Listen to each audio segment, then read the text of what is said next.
Pernah nggak sih kita mikir, kalau mau melakukan hal-hal besar, kita tuh harus jadi orang yang luar biasa dulu?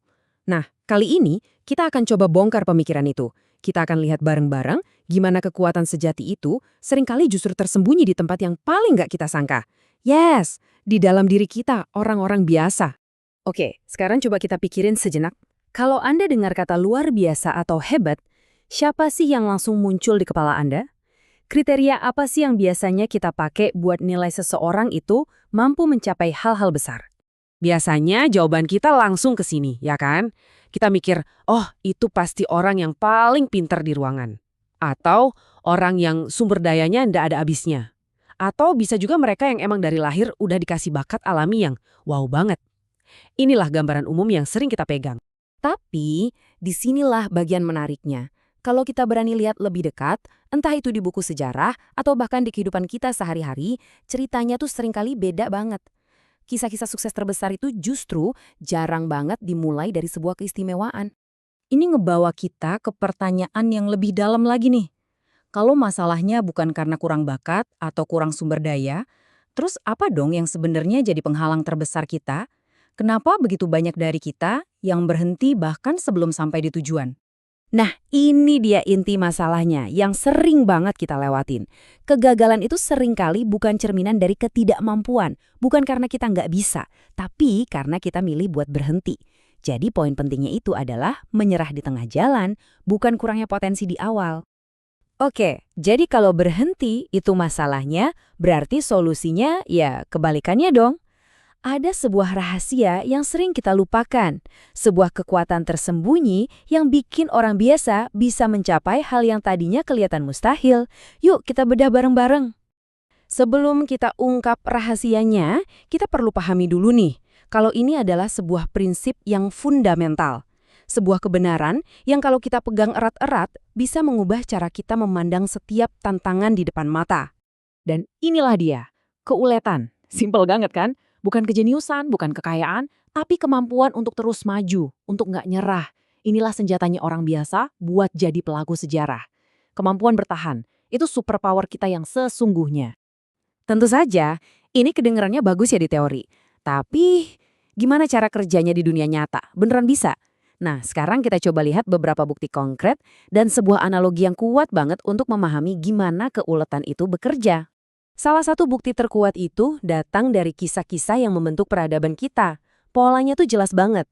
Yang dipilih untuk tugas-tugas terbesar seringkali adalah mereka yang paling gak terduga. Orang-orang yang mungkin kita anggap ya biasa aja. Coba deh lihat tabel ini. Musa yang memimpin sebuah bangsa, awalnya siapa? Cuma seorang gembala. Daud, sang raja besar, dulunya anak gembala.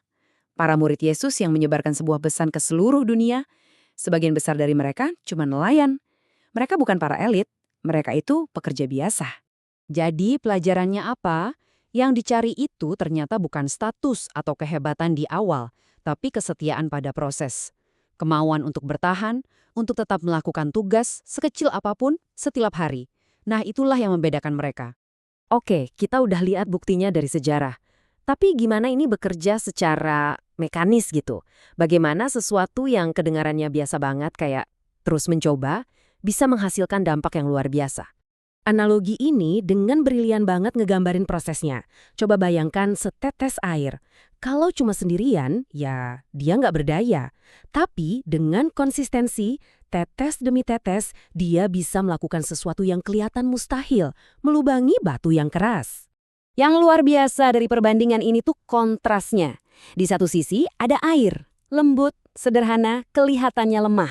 Di sisi lain ada batu, keras, kuat, kelihatannya tak terkalahkan. Tapi pada akhirnya, kekuatan yang konsisten, sekecil apapun, ternyata selalu menang. Dan ini ngebawa kita kembali ke diri kita sendiri. Kekuatan kita yang sebenarnya itu bukanlah seperti kembang api, satu ledakan hebat yang sesaat. Kekuatan sejati kita tuh lebih mirip tetesan air tadi. Akumulasi dari tindakan-tindakan kecil yang kita lakukan dengan setia dari hari ke hari. Itulah keuletan. Sekarang kita tahu apa itu keuletan dan gimana cara kerjanya. Tapi hasilnya apa? Apa sih yang dijanjikan buat mereka yang memilih untuk bertahan dan gak menyerah? Mari kita lihat hasil akhirnya. Sumber yang kita bahas ini memberikan janji yang sangat kuat. Bertahan dalam ujian itu bukan kesia-siaan, teman-teman. Ada tujuannya, ada hadiahnya yang disebut mahkota kehidupan. Ini tuh sebuah simbol kemenangan, kepenuhan, dan pengakuan atas nilai ketekunan kita. Lantas, gimana cara kita mempraktekannya? Ternyata bisa disederhanakan jadi 3 tindakan yang berkelanjutan. Pertama, tetap setia pada komitmen kecil. Kedua, terus berkomunikasi lewat doa. Dan ketiga, terus memberi dampak lewat pelayanan. Jadi ini bukan tentang memulai sesuatu yang baru dan drastis, tapi tentang melanjutkan apa yang sudah ada di tangan kita. Sebagai penutup, ingatlah pesan penuh harapan ini.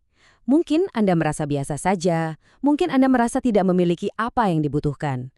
Namun, dengan keuletan, di tangan Tuhan, keterbatasan Anda justru bisa jadi panggung untuk hal-hal yang luar biasa. Dan kita akhiri dengan ayat yang jadi fondasi dari pembahasan kita ini. Ini adalah sebuah jaminan loh, akan ada musim panen, akan ada hasilnya.